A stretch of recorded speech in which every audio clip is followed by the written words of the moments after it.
우리 박수 한번 쳐드립시다.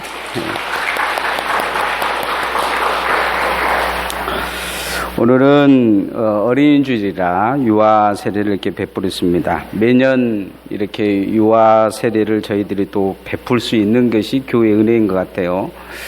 네, 제 생각으로는 내년에도 또 유아 세례를 베풀 수 있도록 뱃속에 있는 아이가 있는 것 같습니다. 얼마나 감사한 일인지 모르겠어요. 오늘 설교 제목을 한번 전해 봅시다. 꼭 따라해 보십시다. 꼭 전해야 될 유산이 있습니다. 어느 유치원 선생님이 아이들에게 질문을 했어요. 얼음이 녹으면 무엇이 될까요? 여러분, 얼음이 녹으면 무엇이 됩니까? 물이 되죠. 그런데 이 어떤 아이가 대답을 했어요. 얼음이 녹으면 무엇이 될까요? 그랬더니 어린아이가 대답하기를 봄이 옵니다. 이렇게 대답했다는 거죠. 어린아이 같은 대답입니다. 이처럼 어린아이들의 세계는 어디로 갈지를 몰라요. 자녀 교육에 대해서 세상에서는 정답 같은 이야기들을 책으로도 많이 내고 TV에 보면 정답 같은 이야기들을 많이 해줍니다. 근데 정작 우리 자녀를 우리가 길러볼 때는 정답이 없습니다. 30대에서 50대까지 인생의 최고의 화두는 서로 만나서 이야기할 때 가장 많은 이야기는 아마 자녀 교육에 대한 이야기일 것입니다. 그런데 우리 아이들을 보면 이 조기교육과 선행학습에 길들여져서 유치원 때부터 고등학교 때까지 집에 있는 시간보다도 학원에 있는 시간이 더 많을 때가 더 많은 것 같습니다. 잠자는 시간 외에는 거의 학원에 있는 경향이 있습니다.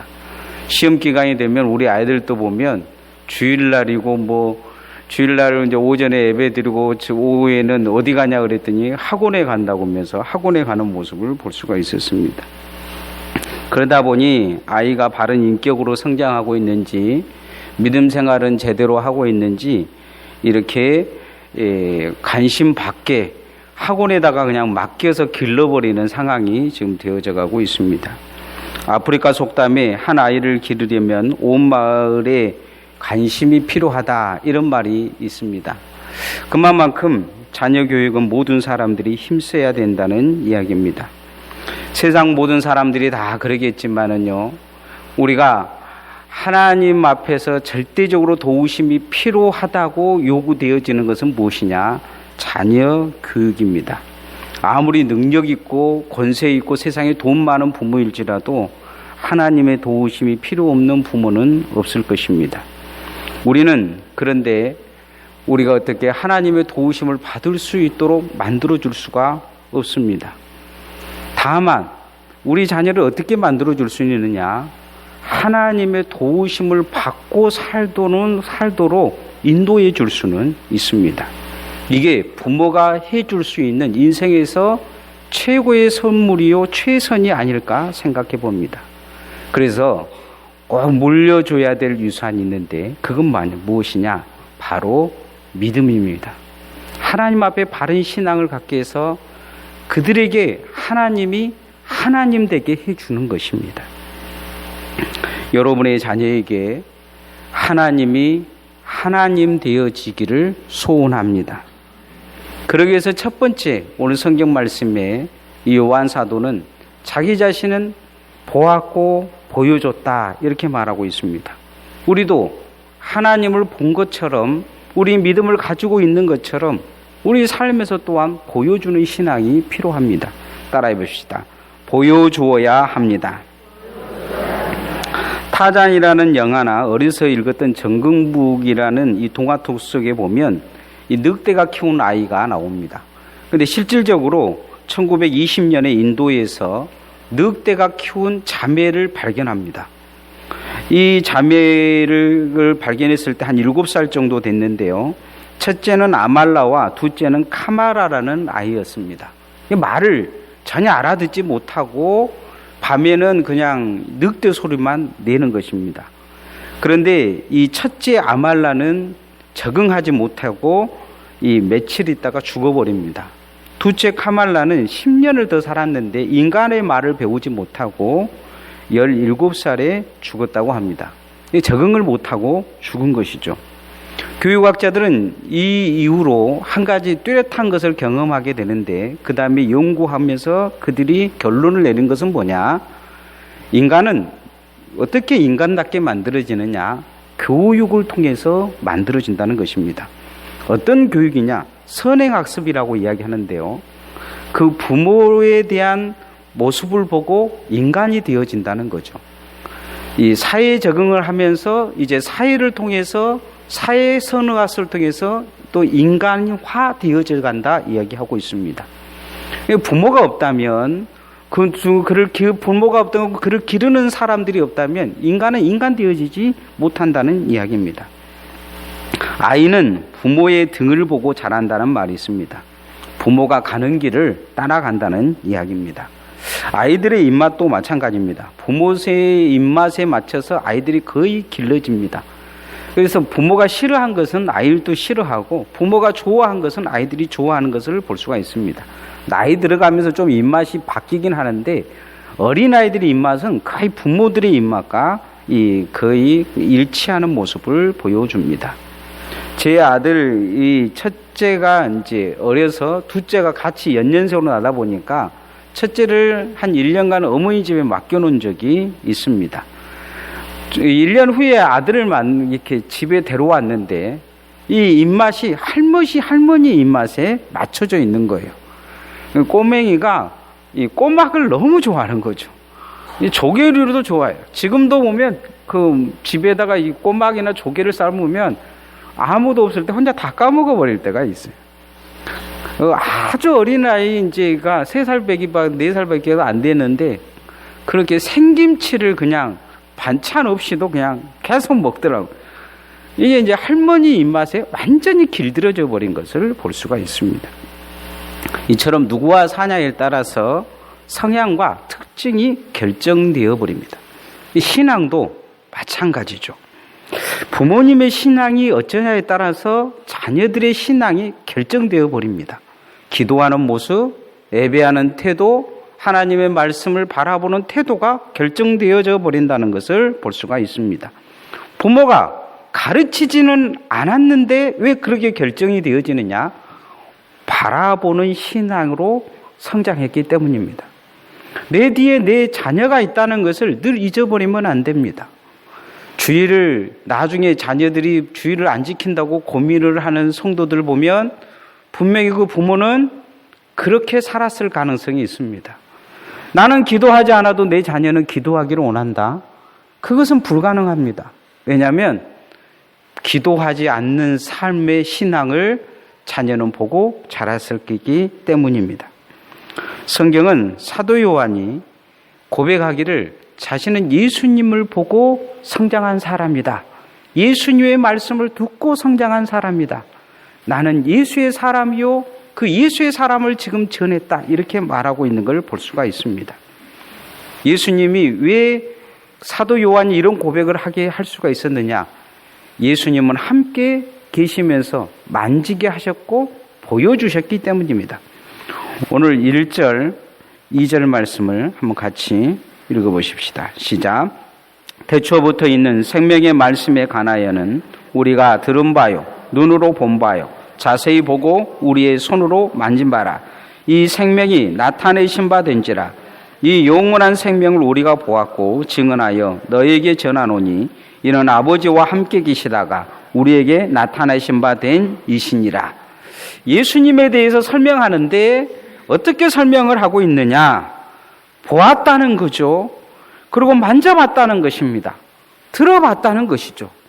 예수님을 그는 어떻게 했냐? 예수 그리스도 보여주신 대로 보고 만지고 그렇게 살았다 이야기합니다. 사도 요한은 예수님을 추상적으로 전하지 않습니다. 자신이 만난 예수님을 전하는 것을 볼 수가 있습니다. 교회사의 전설에 의하면 이 핍박자들이 요한에게 복음을 전하지 못하고 부인하도록 만들기 위해서 끓는 가마속에다가 집어넣고 끓였다고 합니다. 그런데 거기 이 세례 요한은 죽지 않고 거기서 살아나와서 마지막까지 죽지 않고 이렇게 다른 사람들은 다 순교했는데 그냥 자연사했다고 합니다. 세례 요한이 끓는 가마 속에 들어가면서도 예수 그리스도를 부인하지 않는 그 모습, 그것은 자신이 예수 그리스도를 온전히 보고 경험한 것을 세상 가운데 보여준 것입니다. 자신의 믿음을 보여준 것이죠. 우리도 우리 자녀들에게 이렇게 보여주는 믿음이 있어야 될 줄 믿습니다. 사도 요한은 자신이 보고 믿은 대로, 자신이 예수 그리스도를 만나는 대로 자신은 그렇게 증거하고 살았습니다. 우리 자녀들에게도 우리가 하나님 앞에 그렇게 의지하고 하나님을 앞에 예배하고 기도하고 믿음의 삶을 사는 모습을 보여줘야 될 줄 믿습니다. 인생의 삶은 늘 순탄하지 않습니다. 모든 것이 다 행복하지는 않아요. 그러나 인생의 위기가 다가왔을 때, 그럴 때일수록 더 하나님 앞에 무릎 꿇고 하나님을 의지하는 것을 내 자녀에게 보여줘야 내 자녀도 인생의 어려움 속에서 하나님을 의지해서 일어설 수 있을 줄 믿습니다. 이런 신앙의 전승이 반드시 우리에게 필요합니다. 우리가 그렇게 보여주지 않는 삶을 살지 못한다면 내 자녀 또한 본 것이 없어서 하나님을 붙들지 못할 것입니다. 두 번째, 우리 자녀들에게 반드시 들려줘야 합니다. 따라합시다. 복음을 들려줘야 합니다. 기독교는 들음의 종교입니다. 성경은 듣는 것을 아주 중요하게 여기고 있습니다. 성경은 믿음은 들음에서 난다, 이렇게 말씀하고 있습니다. 무엇을 듣는가, 무엇을 들려주는가가 아주 중요합니다. 그러므로 잘 들어야 되기도 하지만 가장 중요한 건 뭐냐면 잘 전해줘야 합니다. 성경은 우리가 무엇을 들어야 된다고 말씀하고 있습니까? 성경은 우리가 하나님의 말씀을 잘 들어야 된다고 말씀하고 있습니다.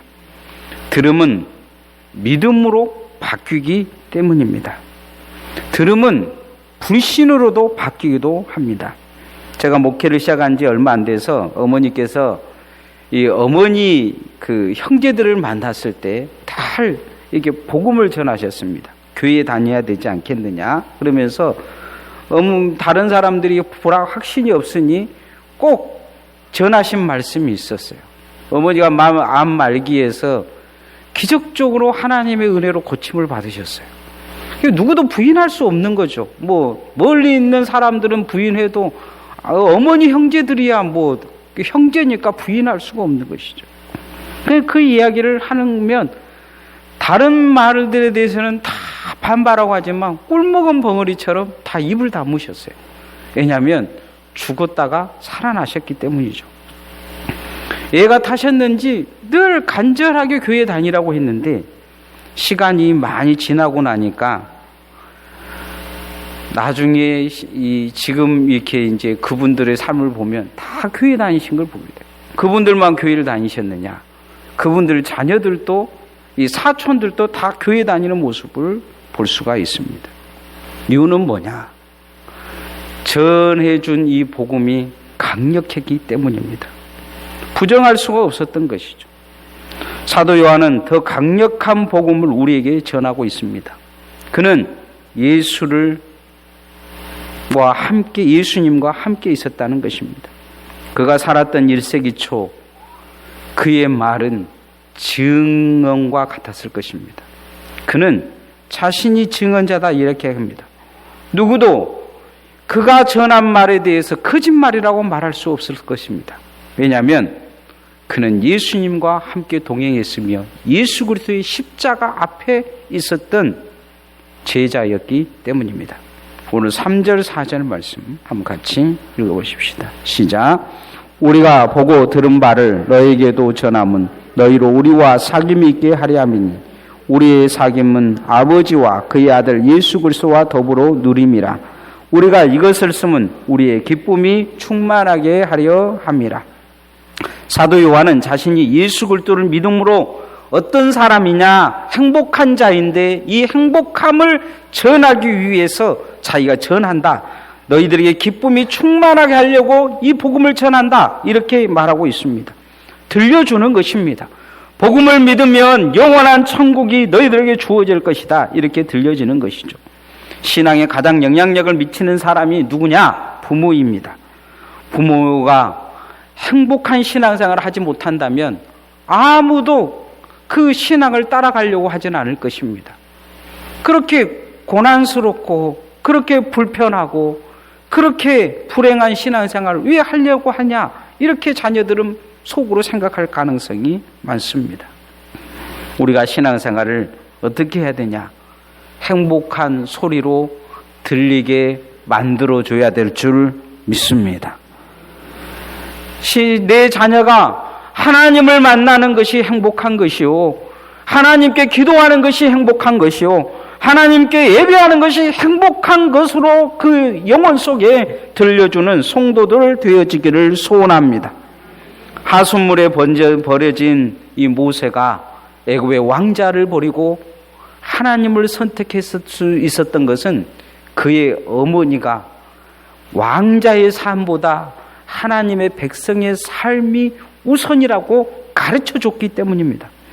우리도 세상의 것을 선택하기보다 하나님의 것을 선택할 수 있는 행복이 가장 최고의 행복이라는 것을 자녀들에게 가르쳐주고 전해줄 수 있는 성도들 되어져서 인생의 마지막 날 예수님 만날 때 내 부모를 통해서 내가 이 영원한 천국의 행복을 누렸나라고 말할 수 있는 그런 은혜가 여러분의 자녀에게 축복의 선물로 주어질 수 있기를 소원합니다.